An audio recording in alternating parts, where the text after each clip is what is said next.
Hi, I'm Bill from CJ Pony Parts. If we're going to go rounds in the NMRA's ultra-competitive factory stock class with our Project Crimstang, we're going to have to spend a lot of time on the suspension. Since we're running a Coyote engine, there's very limited modification allowed to the engine, so a lot of the race is going to be won loss by the suspension on the car. When it came to suspension, my first choice was UPR. If you go to any NMRA event, you'll see a lot of UPR stickers on the fastest cars and the class winners as well. So far, I've added their tubular K-member in the front along with their A-arms, their adjustable lowers, adjustable uppers, and spherical bearings. And today I'm going to finish it off with their Moly Pro Series anti-roll bar.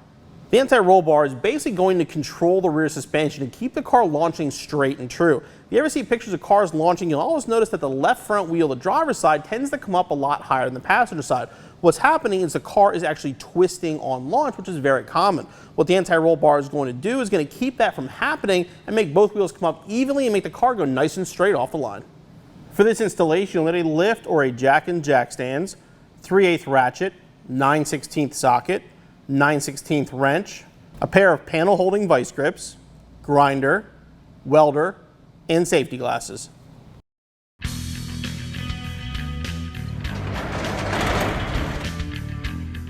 The anti-roll bar is going to mount above the rear axle on the frame pretty much as far forward as we can get it. What we're going to do is take these brackets, we're going to mark up roughly where they're going to go so we can grind the paint away, because this will require welding for installation. Over on the driver's side, we have plenty of room, but on the passenger side, this vapor line is going to be in the way, so we're going to move it, give us more room to work.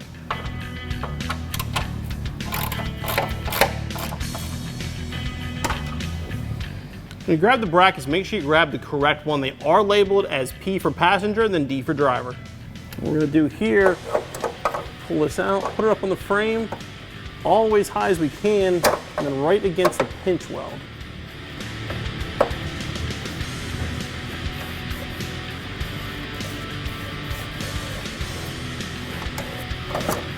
Now that's the area we're going to grind.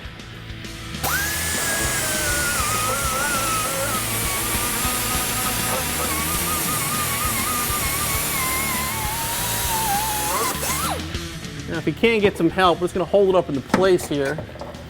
We're actually not done grinding just yet.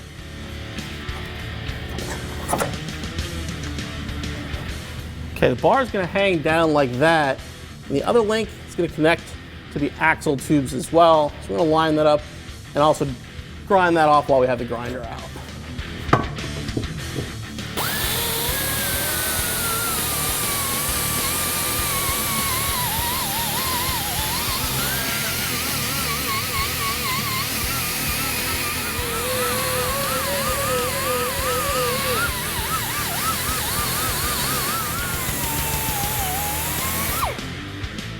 Well, what you want to do is, once you have everything ground clean, you want to put the bar up into place and start actually fitting it. You want it as high as possible on the frame rail and as far forward as possible. So what you want to do, put it right up against that pinch weld. That's the best place to get it flat. And once you have it clamped in place, what you also have to do is make sure it is straight and also even with the floor. So you want to measure here and here, and also measure from this edge to the bulkhead. Make sure everything is even before you start welding. 3 inches on the nose on that side. The exact same on this side. Now with the bar clamped in place and everything clean, we're ready to start welding. What you want to do is just tack one side to begin with. Make sure the bar still moves freely before you move on to the other side.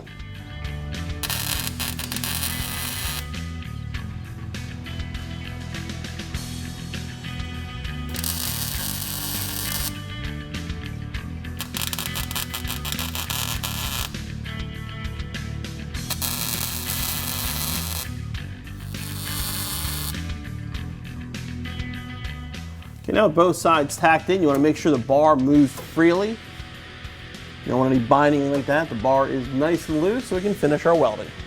The one thing I want to mention, when you are welding this, you want to do a small section at a time. There's some high quality sealed bearings inside here. You don't want to overheat the metal and damage the bearing.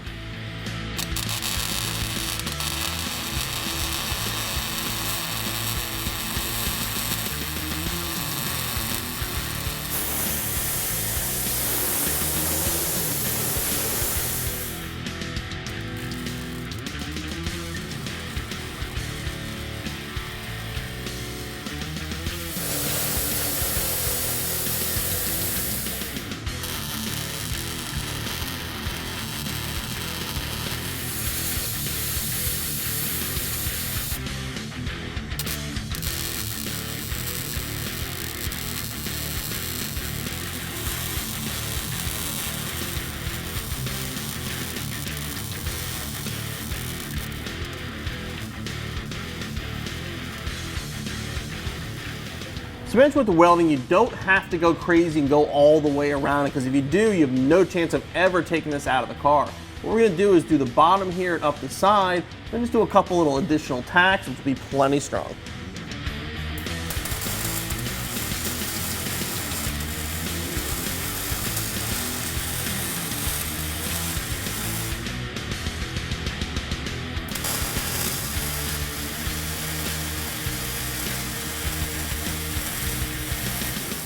Now we can grab the end links. You want to put some anti-seize on here. Make sure you have 4 threads visible top and bottom, and we're going to bolt it to the bar.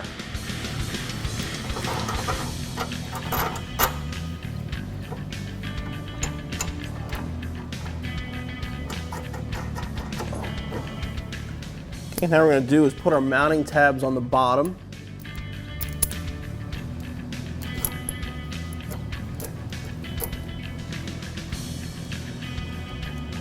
Make sure the link is straight. Also make sure the bar is centered. And he's going to get tacked right there on the rear.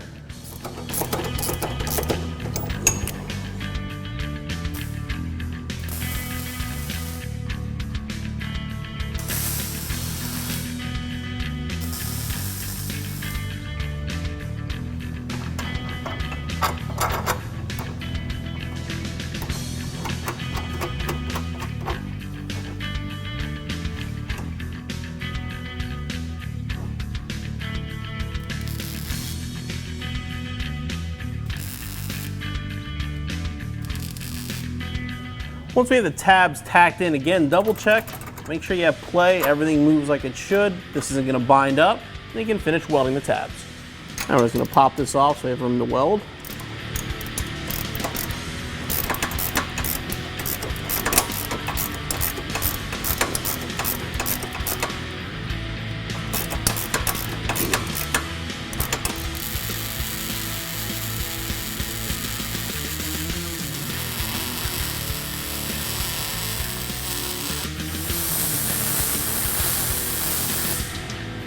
And since we ground everything down to bare metal, we are going to hit some prime and some paint on it before we put everything back together.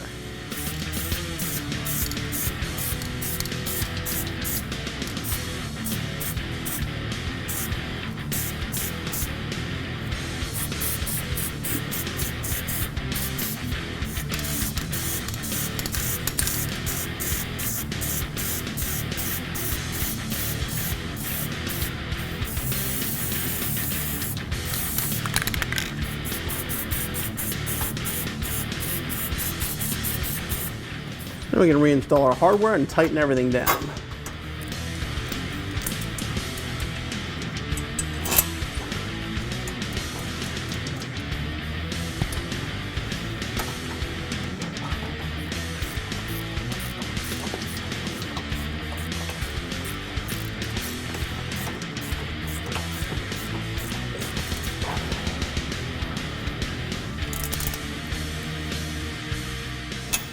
And your installation is finished.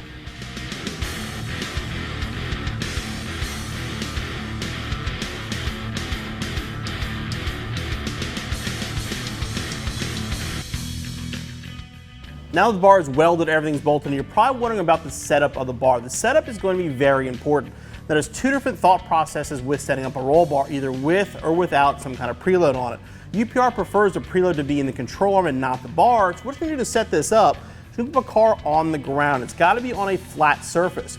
You want it with the wheels and tires you're going to be racing with, and you want the driver in the driver's seat so the car is 100% at race weight. So what you're going to do is remove the passenger side link, and you're going to adjust it so that it has tons of play. Basically like it is now. You want to have 0 preload so it moves freely. Once you have that done, the bar is set up, and you're ready to go.